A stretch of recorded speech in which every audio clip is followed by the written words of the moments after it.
আসসালামু আলাইকুম এভরিওয়ান। নববর্ষের জন্য আমি রান্না করেছি মুগ ডাল মাছের মাথা।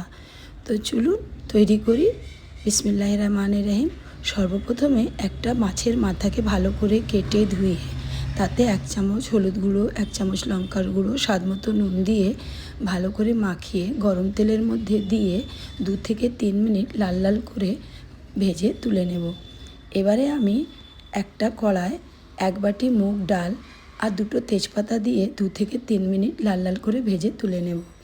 ডালটাকে একটা বাটির মধ্যে দিয়ে 2 থেকে 3 বার জল দিয়ে পরিষ্কার করে ধুয়ে একটা কুকারের মধ্যে দেব আর 2 বাটি জল দেব, সঙ্গে দেব নুন আর একটু হলুদ গুঁড়ো।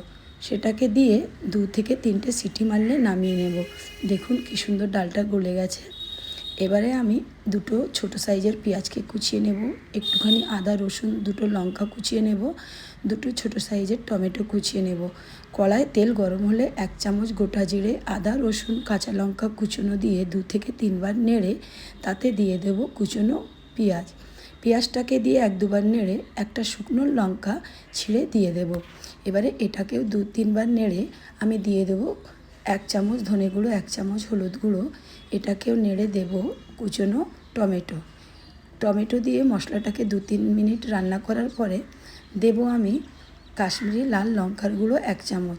এবার সব মশলাকে আমি আবার 2 থেকে 3 মিনিট ভালো করে রান্না করে নেব।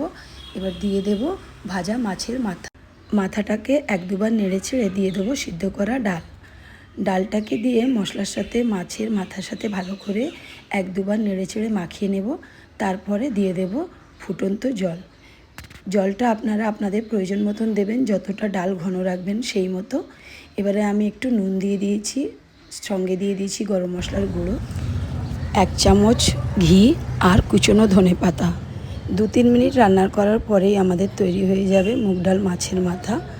আপনাদের আমার এই রান্না কেমন লাগলো কমেন্টস করে বলবেন। আল্লাহ হাফিজ।